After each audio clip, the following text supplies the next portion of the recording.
Salut à tous! Et oui, mon regard est là, tout étonné. Qu'est-ce qui se passe? Des news incroyables viennent d'arriver? Ah oui, moi aussi, je lis un petit peu ce qui se passe un peu partout et comme on s'approche doucement, mais sûrement de la fin du mercato, il y a des choses qui deviennent quasiment des certitudes. Alors, jamais à 100%, il s'est passé tellement de choses.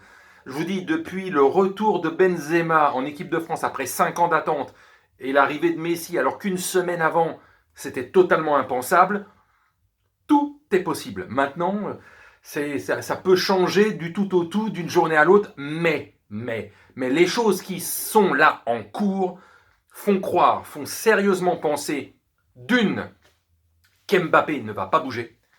Comme on le sent venir le truc, pourquoi le Real mettrait 150 millions si à partir de janvier 2022, tu peux déjà négocier pour l'avoir gratuit l'été suivant?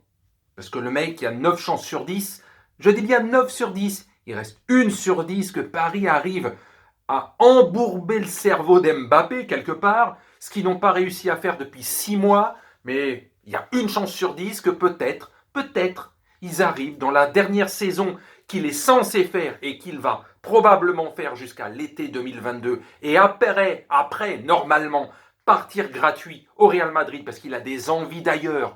C'est certain, le mec c'est un homme pressé. Donc le feuilleton qu'on a depuis des mois, bah oui, il va probablement pas reprolonger et il va rester la saison et jouer dans ce trio d'attaquants qui fait rêver la planète entière, qui en même temps rend jaloux la planète entière. Donc tout le monde va être à l'affût de la moindre défaite, surtout en Ligue des Champions, du PSG. Et l'autre côté, il y a CR7. CR7 qui apparemment, c'est pas qui, apparemment, il a décidé lui apparemment d'être sur le banc des remplaçants dans ce match, alors qu'on sait très bien que le mec il veut tout le temps jouer, parce que peut-être il se préserve pour un possible transfert, parce que là aussi apparemment ça devient sérieux. Le fait, non, je pars, non, je reste, etc. Comme d'habitude, les médias, les journalistes nous donnent à manger et à boire depuis des semaines et des mois sur les transferts des uns des autres. Et nous, bah, on se gave là-dessus pour avoir des news à donner. Sinon, qu'est-ce que tu as à dire? Attends, j'ai une news. Attends, peut-être.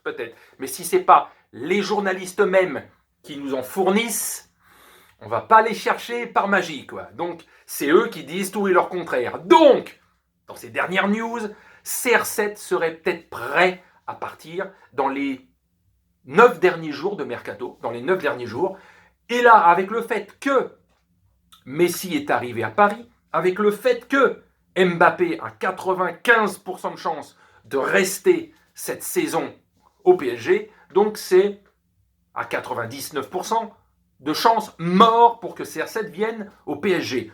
C'est pas plus mal, faut arrêter d'empiler tout le monde aussi, quoi. Donc, il resterait quoi? Un retour au Real? Improbable. Manchester United, là, c'est un truc à suivre.